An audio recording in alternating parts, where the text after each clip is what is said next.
Lawyer kan bahasanya orang Indramayu kesana. Jadi begitu ada masalah dia harus pakai lawyer. Harus cari lawyer, iya. Rata-rata gitu. Ada juga yang beli sepatu mahal supaya kelihatan gaya, ada juga yang nunjuk lawyer mahal supaya kelihatan gaya. Seperti itu kan ada juga. Gitu. Ada juga ya. Ya kalau bisa kita selamatkan bagi-bagi dikit lah, bisa banyak-banyak lah. Mau beli dikit bisa beli Bentley kan.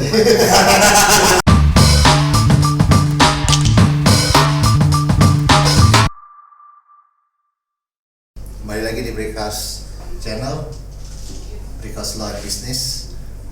Hari Afrizal, pengacara terdaftar di Peradi, kurator terdaftar di AKPI, dan Stefano Noya, advokat terdaftar di Peradi. Teman-teman lu udah banyak yang punya perusahaan? Kalau perusahaan, kalau kebanyakan sih mungkin masih di perusahaan-perusahaannya, masih ikut kerja di perusahaan. Yeah. Tapi ada beberapa juga yang udah mulai bisnis kecil-kecilan, bukan perusahaan yang langsung munafik, enggak, cuman menengah, kecil menengah, udah mulai banyak yang mulai bikin perusahaan-perusahaan gitu lah. Menurut lo penting nggak mesti seorang pengacara? Kalau yang bahasa hukumnya itu advokat lah. Advokat? Iya. Tapi bukan avocado ya. Kalau gue sih penting ya.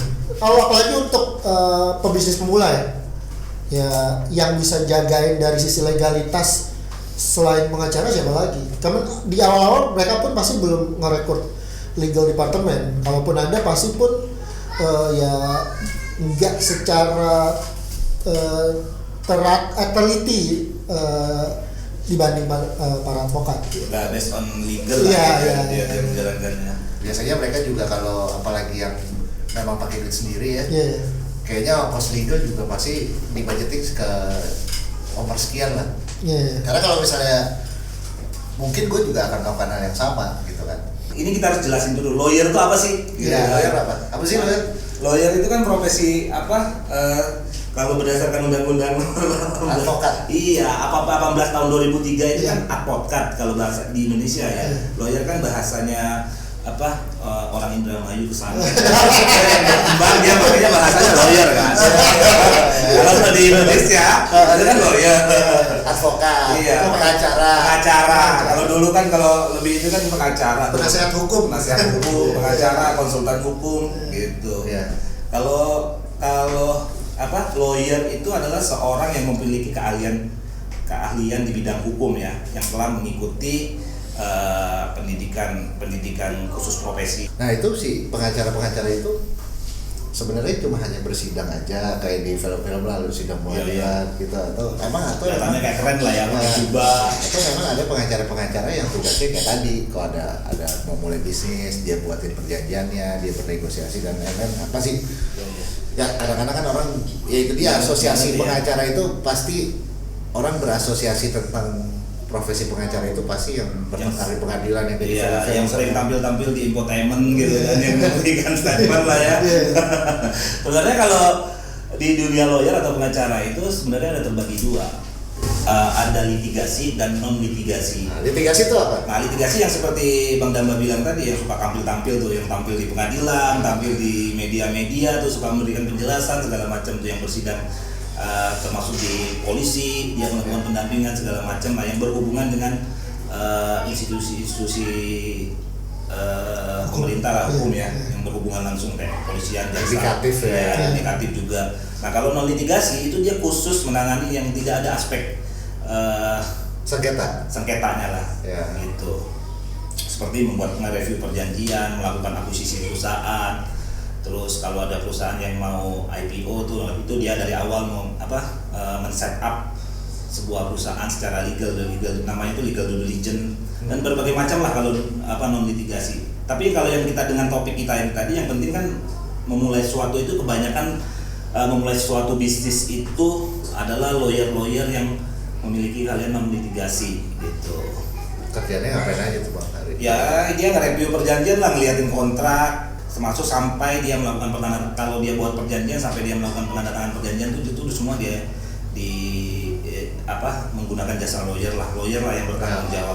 Kalau dari sisi lo atau misalnya dari sisi Vano, pengalaman lo pada saat orang mau mulai bisnis, pada saat dia melakukan sewa menyewa, dikasih perjanjian atau dia buat perjanjian sendiri, nggak semua juga yang mengerti apa sih esensi dari perjanjian itu ya. Iya.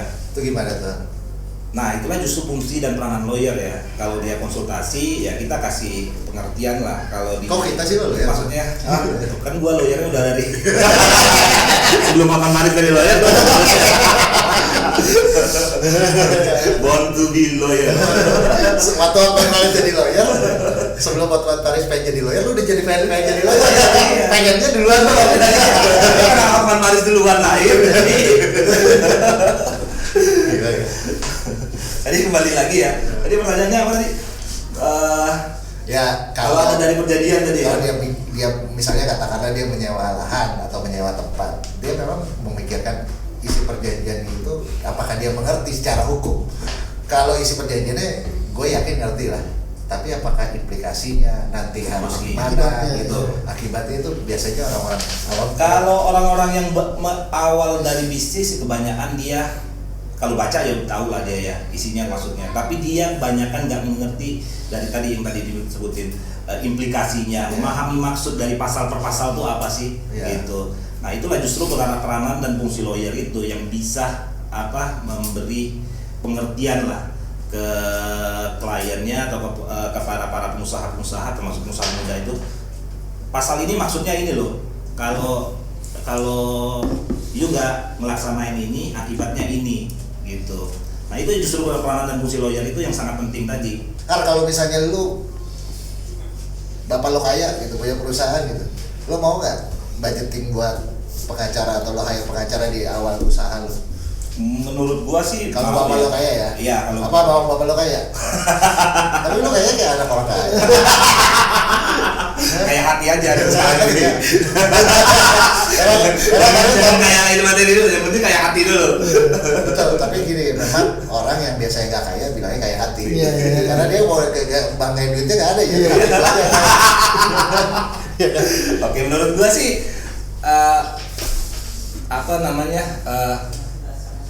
kalau ini memang kaya ya, kalau kaya ya, tadi kan asumsinya kaya kan? Anak orang kaya lah. Jadi gua berkaya jadi anak orang kaya nih. Jadi lo nggak perlu nyari duit buat modal, lo udah ada yang modal itu bapak lo. Iya.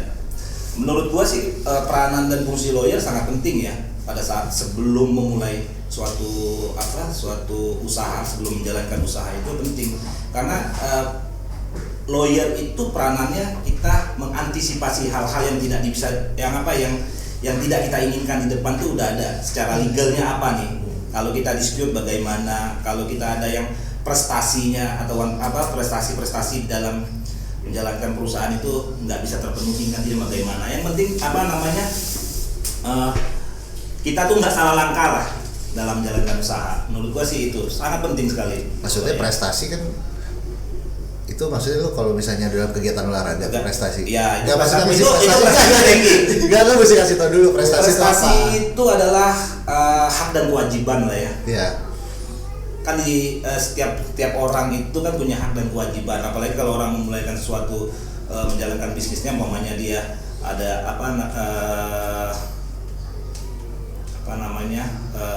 membuat perjanjian lah dengan suatu perusahaan lain, umpamanya kan ada hak dan kewajiban, haknya dia apa, kewajiban dia apa. Nah itulah yang dinamakan prestasi gitu.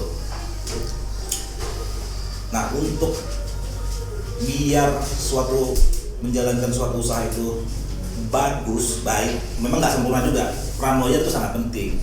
Gitu. Nah yang jadi masalah kan mungkin di konotasi masyarakat itu kalau udah pakai lawyer pasti biaya juga nanti. Ujung-ujungnya kan biaya, apalagi itu seakan-akan ada masalah.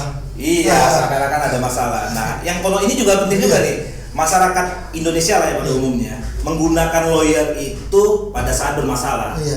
Padahal bermasalah ya. Iya, padahal menggunakan lawyer itu sangat penting sebelum bermasalah. Jadi kita nggak salah langkah lah gitu. Jadi gue mau coba jelasin dulu nih, karena kan gini.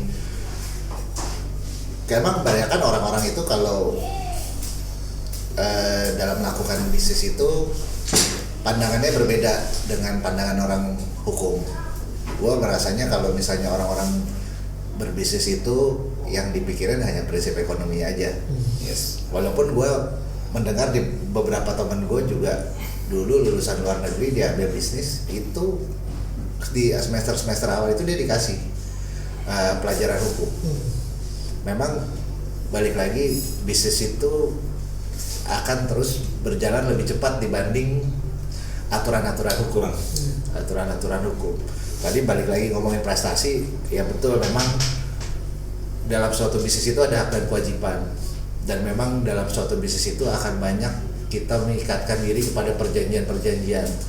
Dulu gue diajarinnya begini, mungkin teman-teman juga mesti paham bahwa setiap perbuatan dia, setiap bisnis dia itu sebetulnya secara hukum itu sudah terlindungi. Jadi sebuah perbuatan dia berjalan, dia membayar, itu sebetulnya dari sisi aspek hukum itu sudah ada yang mengaturnya. Balik lagi kalau kita ngomongin itu, gue mau kasih satu analogi. Ibaratnya kita naik Gojek pada saat sekarang kan udah digital ya, digital ya. Selain ada Gojek ada Grab juga sekarang. Ada Grab, ada Gojek, ada Grab juga gitu ya. Biar gak disponsorin gue ngomongin gak apa-apa. Itu dilihat gini, pada saat kita pencet aplikasinya, artinya kita sudah sepakat untuk menggunakan jasa ojek online tadi. Itu pasal 1. Kemudian berapa harganya? Kalau kilometernya sekian, artinya kita sudah menggunakan pasal 2. Harga, jangka waktu. Begitupun dengan seterusnya. Nah, pada saat kita sudah melakukan pembayaran melalui online, ojek online tadi, maka si ojek tadi harus menjemput kita ke titik tujuan. Itu pasal 3, itu yang disebut prestasi, bahwa dengan kita melakukan pembayaran, di satu sisi dia melakukan jasanya. Jasa kita sebagai pengguna, prestasi kita sebagai pengguna adalah melakukan pembayaran, kemudian dari sisi mereka sebagai prestasi mereka adalah mengantar kita. Itu akan berkembang terus pada saat kita melakukan bisnis. Salah satu contohnya di generasi milenial sekarang banyak setup bisnis yang memang tidak tercover baik secara undang-undang. Nah, kalau menurut Vano, teman-temannya yang melakukan bisnis itu, apakah mereka juga sudah, kalau kata Dono Kasino Indro dulu, melek hukum? Melek hukum. Karena dia habis dari habis tidur kan begitu bangun itu harus melek dulu. Jadi gimana kok? Itu dia teman-teman lo itu yang berbisnis ya, milenial yang mulai bisnis itu, apakah dia sudah memahami bahwa semua tindakannya itu sebetulnya adalah suatu hak dan kewajiban terhadap partner bisnisnya, terhadap supplier, terhadap konsumen gitu? Rata-rata sih enggak ya. Kalau yang bukan anak hukum ya, mungkin kalau yang anak hukum udah kalau teman-teman gue yang di luar anak hukum biasanya sih rata-rata ya mereka bisnis langsung aja sama partnernya, ngobrol, deal, langsung buka. Bahkan perjanjian pun kadang-kadang nggak ada, ataupun partner bukti sebagai mereka partneran pun nggak ada. Ini bikin ya patungan. Jadi nggak ada hitam di atas putih lah kalau bahasa. Iya. Kalau bahasa orang awam ya gue juga bingung, ada hitam di atas putih. Makanya kalau bahasa orang awam hitam di atas putih ya. Dan dulu ya. Sejarahnya gimana ya? Terus kalau ditanya kan ada temennya gitu yang nanya, lo kan bikin perjanjian dulu atau bikin apa kayak gitu ya, hitam di atas putih tadi misalnya ya. Udah lah gampang, kita kan temenan, kita bikin aja langsung. Jadi menjalankan usaha itu berdasarkan komitmen aja. Kepercayaan aja. Kepercayaan. Iya. Sebenarnya rata-rata sih gitu sih sebenarnya.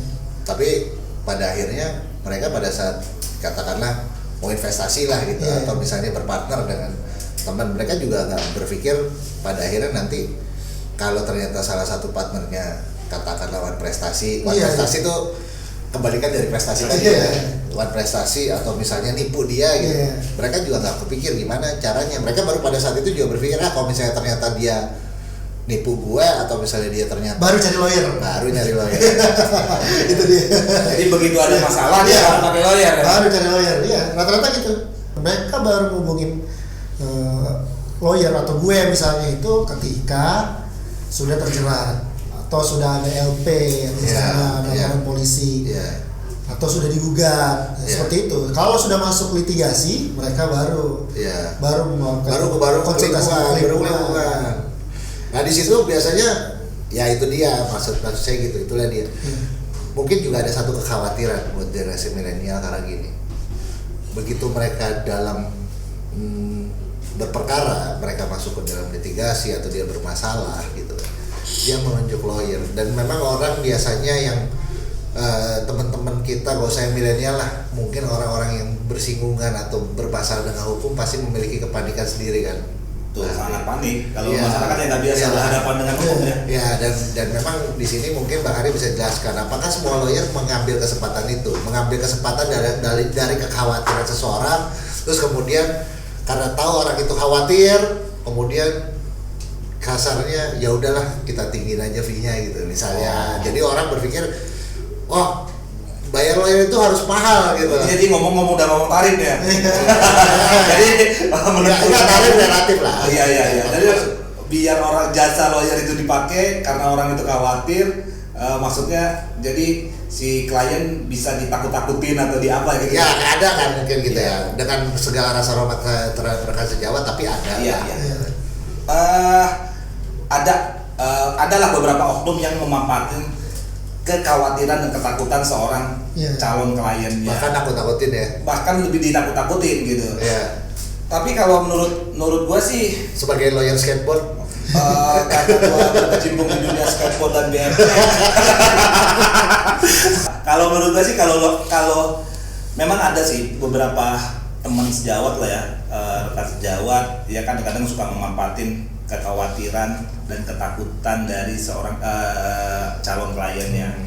Menurut gua kalau kliennya pinter juga sih sebenarnya kan dia bisa memilah lah dari penjelasan lawyernya.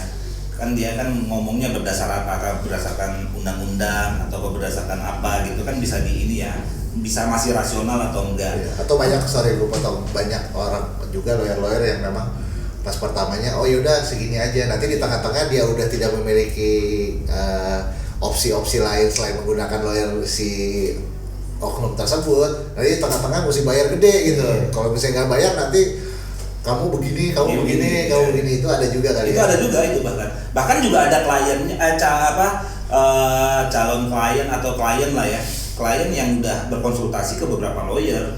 Jadi dia ada yang pintar juga, dia ke lawyer A, ke lawyer B, ke lawyer C, ke lawyer D umpamanya. Siapa yang paling murah? Siapa yang paling murah dan paling rasional dalam memberikan fee ya. Yang memberikan fee. Sebenarnya kan kalau dari segi undang-undang advokat sendiri kan ada tuh tulisannya di salah satu pasalnya menyatakan bahwa advokat itu harus memberikan tarif sesuai dengan kemampuan dari kliennya kan. Betul. Makanya kan sebenarnya kalaupun gue yakin lah mayoritas dari lawyer-lawyer yang ada di Indonesia pun kalau udah ngasih tarif dia udah melihat kemampuan lo.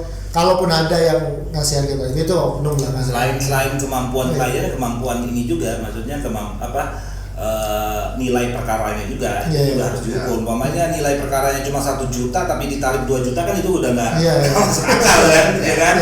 Begitu. Jadi diukurnya bisa itu juga. Memang di Indonesia itu nggak ada ketentuan khusus mengenai tarif ya, beda sama Singapura ya.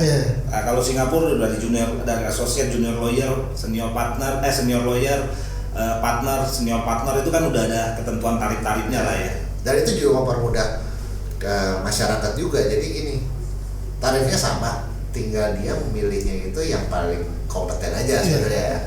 Maksudnya keyakinan si klien itu untuk memilih mana sih lawyer yang paling kompeten. Nah, melanjutkan ini, gue mau nanya juga ke Vano nih dari pandangan ini. Sebetulnya kan dengan keadaan seperti tadi ada kemungkinan dari pengacara itu menakut-takuti atau nggak usah menakut-takuti lah, nanti kalau misalnya memang mereka meng-hire lawyer pada saat ada masalah harusnya jauh lebih mahal sebelum dibanding mereka menggunakan lawyer sebelum masalah itu timbul kan. Iya. Nah, iya kan. Ya kayak tadi balik lagi penanganan menjadi lebih tepat. Iya. Kalau lebih mudah kan itu relatif sebenarnya. Kalau dia meng-hire lawyer mulai awalnya perjanjiannya ataupun investasinya dalam bentuk apa, itu kan kita juga bisa memberikan konsultasi secara legal maupun bisnis law-nya juga kan kita bisa kasih. Itu kan harusnya jadi ke depannya kalaupun kan walaupun itu tidak menutup kemungkinan adanya dispute juga kan. Kalaupun nanti ada dispute, kita udah tahu lah jalannya yang lebih tepat. Ya jadi kalau gua analoginya gini Bang Hari, kalau kita menunjuk lawyer pada saat kita bersengketa, ibarat kita cari obat kalau kita sudah sakit. Dan obat itu ada yang mahal, ada yang murah, ada yang tepat, ada yang tidak gitu kan. Di satu sisi supaya kita gak jatuh sakit, kita olahraga. Pencegahan lah ya. Pencegahan. Tapi pencegahan itu juga pilihan kita. Ibaratnya kita mau lari, kita mau beli sepatu A yang harganya 500.000, tapi resikonya kaki kita sakit gitu. Atau ada orang yang memang mau beli sepatunya harganya 2 juta karena secara teknologi sepatunya bagus jadi mencegah kaki dia sakit. Tapi kan itu semuanya itu kan esensinya adalah tindakan pencegahan supaya dia mau berolahraga supaya jangan jatuh sakit. Betul. Ada juga yang beli sepatu mahal supaya kelihatan gaya, ada juga yang nunjuk lawyer mahal supaya kelihatan gaya. Seperti itu kan ada juga gitu. Ada juga ya. Gimana Bang? Kalau Bang Hari lebih milih dibayar uang atau dibayar sneakers Bang? Kalau bisa disuruh milih begitu sih, gua lebih milih dua-duanya. Tapi sneakernya yang visible. Sneakersnya mah jangan Yang special edition. Jangan yang apa? Biasa-biasa aja. Iya, yang masyarakat pada umumnya pakai. Nggak mau dia kalau pakai yang retail, nggak mau dia. Pakai retail nggak mau. Jadi memang pada akhirnya fungsi lawyer itu ya, melakukan pencegahan, melakukan edukasi juga advokasi ya. Iya. Nah kalau ini kembali lagi nih Bang Damba, kalau Bang Pano, cara penentuan tarif itu gimana sih yang sebenarnya kalau untuk itu? Maksudnya biar masyarakat penonton kita juga tahu sih kira-kira estimasi penggunaan jasa itu fee-nya berapa sih lawyer itu biasanya? Yang lebih senior loh gimana? Sama Bang Damba lah. Kalau lebih senior tapi banyak duit. Gak sih. Ya kayak orang baru mau mulai bisnis nih, Iya. dia kan pasti tanya tuh, wah ini fee-nya berapa lah kira-kira segala macem. Cara penentuan fee itu gimana? Gini, sebetulnya kita itu sama seperti orang jualan barang sebetulnya. Dalam arti semakin bagus kualitas barang itu, maka semakin baik, ya semakin mahal harganya sebetulnya. Tapi balik lagi karena yang kita berikan kepada orang lain adalah jasa, maka sebetulnya nilainya itu intangible, atau intangible itu kita bisa bilang tuh tidak berwujud gitu. Tidak. Nilainya itu kita menghargai kemampuan kita, pengalaman kita dan lain-lain untuk memecahkan satu permasalahan gitu. Nah, kalau saya sendiri sih balik lagi, kalau saya sendiri bahwa gue itu kalau misalnya kenapa gue mau jadi lawyer, gue udah bertekad bahwa walaupun gue dapat uang atas kerjaan gue, tapi gue harus mempermudah atau dapat membantu orang lain menyelesaikan permasalahannya. Karena kenapa? Balik lagi ya kayak tadi Bang Vano bilang, orang-orang itu juga belum bisa melihat masalah pada saat dia memulai, ya kan? Belum kelihatan. Baru kelihatan pada saat dia bersengketa atau dia memiliki masalah hukum gitu. Nah justru menurut saya sebenarnya fungsi advokat yang dibilang officium nobile itu sebenarnya satu profesi yang mulia. Profesi yang mulia itu sebetulnya pada esensinya itu adalah kita harus membantu orang pada saat kita membantu orang. Kalau orang itu memang secara ekonomi memiliki materi yang cukup untuk menghargai jasa kita akan dengan senang hati gitu. Dan di situ juga kita memberikan honorarium, kita meminta honorarium lah yang memang cocok. Jadi memang bukan hanya dalam memberikan jasa hukum itu, sebetulnya kita juga nggak asal nyeplak lah gitu. Misalnya ada orang gitu punya masalah, atau kita nggak bisa menyamaratakan besar jasa hukum setiap masalah yang berbeda. Itu aspeknya banyak hal. Aspeknya satu, kalau menurut gua kita dari sisi pengacara harus melihat tadi kemampuan dari klien. Kemudian kedua, kita melihat berapa nilai sengketa, kemudian berapa yang diperlukan untuk menyelesaikan permasalahan ini. Baru terakhir kita mikir berapa sih keuntungan kita itu kan mau nggak mau lawyer juga manusia. Kalau kata serius dan Jadi itu orang yang asal Kalau nggak bisa beli sneakers ya. dalam menentukan tarif tadi kan yang mencari keuntungan itu biasanya yang ditentukan angka nilainya itu sekaligus atau per jam ya. Karena kan banyak masyarakat lawyer itu dibayar per jam atau hourly lah ya. Itu sebenarnya nggak ada. Itu sebenarnya nggak ada aturan bakunya. Justru gue melihatnya di undang-undang advokat itu bebas aja gitu, dan penggunaan lawyer fee itu terserah kita. Misalnya Bang Hari mau beli mobil atas lawyer fee itu, mau beli rumah, mau kawin lagi gitu. Itu nggak ada yang membatasi, karena yang tadi saya bilang sebenarnya untuk menentukan jumlah lawyer fee itu sesuai dengan kapasitasnya. Tapi kita juga bukan artinya seenaknya lah gitu. Makanya saya juga melihat bahwa teman-teman milenial, teman-teman Evano gitu ya, juga sebetulnya nggak perlu khawatir, karena kita nggak selalu asosiasi dengan harga mahal kok. Kita harganya rasional. Kita juga melihat kemampuan, sama kita juga melihat kalau kita dengan menyelesaikan masalah ini berapa, katakanlah kalau masalah perdata, berapa jumlah uang yang tadinya harusnya hilang bisa kita selamatkan. Ya kalau bisa kita selamatkan bagi-bagi dikit lah, bisa banyak-banyak lah. Mau beli dikit bisa beli Bentley kan. Bentley plus Ferrari ya. Bentley plus Avanza. Mobil keduanya udah pas-pasan gitu. Motor nasional. Gitu. Jadi kalau menurut gue sih relatif ya. Nah, lu ada gak sih saran atau misalnya gini lah, lu juga punya pikiran nggak? Gimana sih gue bisa mengedukasi teman-teman kita gitu bahwa menggunakan lawyer itu penting, bukan karena artinya kita jualan, tapi kita juga nggak mau. Kita kalau gue sendiri sebagai lawyer nggak terlalu suka nanganin orang berperkara. Karena apa sih, kita ngeliat orang dalam kesusahan gitu, dan gue nggak mau ngerasa gue mengambil keuntungan dari itu gitu. Gue justru lebih senang orang jangan sampai berperkara, dan kalau memang kita sukses menjadikan mereka nggak berperkara, itu kan kita juga untuk menerima reward dari mereka juga lebih enak gitu ya. Gimana lo? Ada nggak lo kiat-kiat untuk mengedukasi teman-teman lo lah gitu untuk bisa jadi pengacara? Untuk pakai pengacara maksudnya? Untuk pakai pengacara. Yang tadi gue menggunakan jasa pengacara. Menggunakan jasa pengacara. Menurut gue gini, nggak usah takut atau malu untuk nanya teman-teman lo yang memang lo tahu berprofesi sebagai advokat. Nggak semua advokat itu konsultasi harus bayar. Yeah. Ada beberapa teman-teman lawyer juga yang membuka advokasi secara free. Tapi bukan berarti mentang-mentang free terus nanya. Iya, berarti nanya mulu. Ya dengan lo tahu dari advokasi awal, biasanya dia udah menyarankan hal ini, dan resiko-resikonya pun dari awal mungkin sudah diketahui. Awalnya hal simpel aja, udah cari teman lawyer, lo telepon atau lo minta ketemu, lo ngobrol. Ya harusnya sih itu udah bisa jadi patokan lo butuh lawyer atau enggak. Dibanding lo coba mungkin lo misalnya lo punya 2 bisnis, lo coba aja satu coba pakai advokasi, satu coba enggak. Hasilnya pasti beda.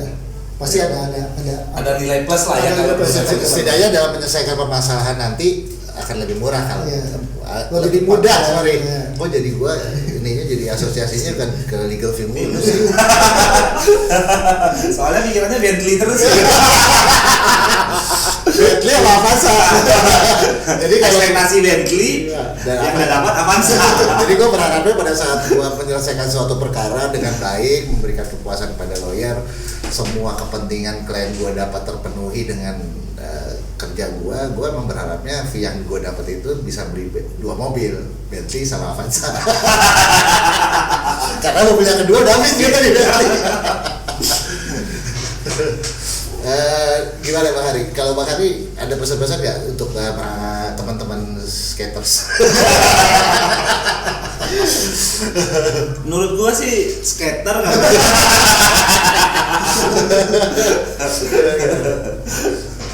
Apa nih? Kalau ada pesan-pesan nggak? Maksudnya kan Kovano kan tadi bilang, ya betul juga ya, boleh dicoba lah. Mungkin pasti akan ada nilai lebih lah kalau kita memulai bisnis menggunakan pengacara atau tidak gitu. Kalau dalam sengketa ya mau nggak mau kan mesti menggunakan kan. Tapi kan kalau memulai bisnis kan pasti akan nilai lebih ya. Menurut Bang Hari nilai lebihnya apa lagi sih selain itu? Secara Ya, yang lebih konkret ya gitu ya Iya. saya. Seperti awal tadi yang dibilang, nilai lebihnya ya si klien tahu hak dan kewajiban dia, apa yang diperbolehkan, apa yang tidak kan Iya. dalam menjalankan suatu bisnis. Ya tidak-tidaknya seorang yang baru memulai bisnis itu dia udah tahu rambu-rambunya lah. Oh aturannya begini, kita nggak boleh begini. Nanti kalau melanggar ini ketentuannya ini loh. Atau misalnya memang dia mau ditipu oleh partner bisnisnya, pasti setiap pengacara memiliki intuisi ya. Iya. Mau mengawal ya. Ya mengawal, misalnya kira-kira nih kalau partner lu nih kayaknya udah ada gelagat nggak baik gitu ya. Iya. Kalau lu tetap masih mau joinan sama dia, mendingan lu jamin ini, jamin itu, jamin ini. Tapi kan jamin itu juga ada prosedur dan tata caranya Caranya. secara hukum gitu ya. Gimana? Ya itu tadi apa namanya? Contoh kayak kalau dia berpartner dengan ada jaminan. Nah, Ya. kan dia kan nggak tahu kadang-kadang implikasi jaminan itu apa. Atau jaminan itu bisa dieksekusi atau enggak gitu. Iya, bisa dieksekusi apa enggak. Proses untuk mengeksekusi jaminan itu yang bagaimana ke depannya. Iya. Itu kan harus dipikirin juga. Orang kadang ngasih jaminan, tapi umpamanya jaminannya tanah lah. Umpamanya kasih pinjaman modal terus kasih tanah, menjalankan bisnis sama-sama, ternyata nggak di Oh ya jaminannya ternyata dokumennya nggak bisa dieksekusi. nggak bisa dieksekusi gitu kan. Iya. Itu kan penting juga. Atau kalau dia yang pemegang jaminannya udah didaftarin hak tanggungan atau belum Iya. kan. Nah seperti itu kan harus peranan dan fungsi lawyer itu sangat penting. Jadi dia tahu dari awal sampai akhirnya, dari hulu sampai hilirnya dia tahu nih kemungkinannya kan udah diantisipasi dulu gitu. Betul. Dan gitu dong. Dan sekarang mungkin lo juga sering ngerasain. Nah sekarang penipu sekarang makin jago. Mereka tahu hukum. Iya. Betul. Jadi kebanyakan ya. iya, jadi mana yang dia nipu tapi secara Pidana nggak bisa pidana dijerat. nggak bisa dijerat tuh. Iya. Itu juga ya. Kan kita tahu sendiri lah ya, proses beracara di pengadilan perdata di Indonesia ini kan paling cepat itu membutuhkan waktu. Ya itu paling cepat sekali 2 tahun lah ya. Itu kalau nggak itu udah termasuk banding kasasi ya. Iya, banding dan kasasi, belum dia PK. Nanti setelah PK kalau dia berkekuatan hukum tetap panjang lagi kan, bisa proses eksekusi. Eksekusi, Iya, ya. banding, lelang dan lelang eksekusi lah segala macam kalau dia ada harta. Iya. Lawannya gitu kan, makanya menurut gua ya itu tadi kayak kata Bang Dambal tadi, kadang-kadang si penipu tanda kutip ini kan yang berbisnis penipu yang berkedok bisnis, pembisnis itu kan udah mengetahui juga dia track Exit plan-nya gimana? Iya, exit plan-nya udah tahu dia bagaimana caranya. Secara pidana gue nggak bisa dikenain, tapi secara perdata aja. Karena kalau secara perdata dia udah hitung-hitungan juga biasanya. Iya ya. Proses yang panjang tadi kan, ke pengadilan Iya. atau ke arbitrase atau kemana lah upaya hukumnya gitu. Oke. Jadi ya kita sih berharapnya gini, nggak usah khawatir lah gitu. Iya. Maksudnya nggak usah khawatir lah dari untuk pebisnis baru untuk bisa mulai berkonsultasi dengan Ya mulai dari konsultasi aja dulu. Iya. ya mulai dari konsultasi. Mungkin nanti untuk penonton kita mungkin bisa ini ya, bisa Ya. tulis di kolom Ada- komentar. Nanti ada- kita bahas lah salah satu topiknya ya. Ada Pertanyaan-pertanyaan nanti kita akan pilih, kita akan bahas lah ya. Jadi Bang Hari, coba penutup gimana? Jangan lupa apa? Jangan lupa like, comment, dan subscribe. Oke, Thank you.